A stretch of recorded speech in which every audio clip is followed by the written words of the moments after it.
ఆర్థిక ఆంక్షలతో ఇరాన్ను లొంగదీయలేమని భావించిన అమెరికా అధ్యక్షుడు ట్రంప్ మాస్టర్ ప్లాన్ వేశారు. నౌకాదళ దిగ్బంధనం అనే అస్త్రాన్ని ప్రయోగించారు. ఆర్థిక పరమైన ఒత్తిడి పని చేయకపోవడంతో ఇప్పుడు నేరుగా సముద్ర మార్గాలను మూసివేసే వ్యూహాన్ని తెరపైకి తెచ్చారు.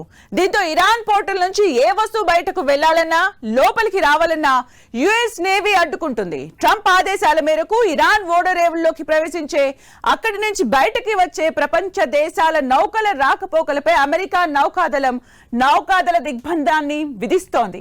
ఇది భారత కాలమానం ప్రకారం ఇవాళ రాత్రి 7:30 నుంచి అమల్లోకి రానుంది.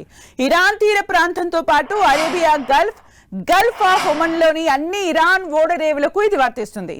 అమెరికా తీసుకున్న ఈ సాహసోపేత నిర్ణయం ప్రపంచ వాణిజ్యంపై తీవ్ర ప్రభావం చూపే అవకాశం ఉంది.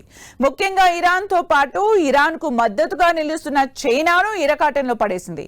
హార్మోజ్ జలసంధి వంటి కీలక మార్గాల్లో యుద్ధ వాతావరణం నెలకొన్న ప్రస్తుత తరుణంలో అమెరికా తన ఆధిపత్యాన్ని నిరూపించుకోవడానికి చేస్తున్న ఈ ప్రయత్నం చైనా ఇరాన్ కూటమి ఎలా ఎదుర్కొంటుందన్నది ఆసక్తికరంగా మారింది.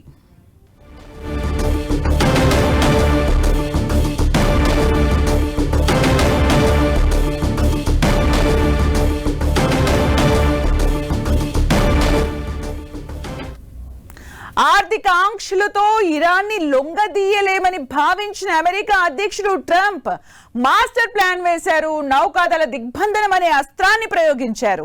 ఆర్థిక పరమైన ఒత్తిడి పని చేయకపోవడంతో ఇప్పుడు నేరుగా సముద్ర మార్గాలను మూసివేసే వ్యూహాన్ని తెరపైకి తెచ్చారు. దీంతో ఇరాన్ పోర్టుల నుంచి ఏ వస్తువు బయటకు వెళ్లాలన్నా లోపలికి రావాలన్నా యుఎస్ నేవీ అడ్డుకుంటుంది.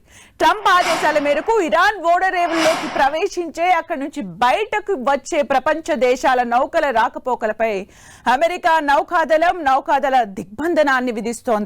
ఇది భారత కాలమానం ప్రకారం ఇవాళ రాత్రి 7:30 నుంచి అమల్లోకి రానుంది.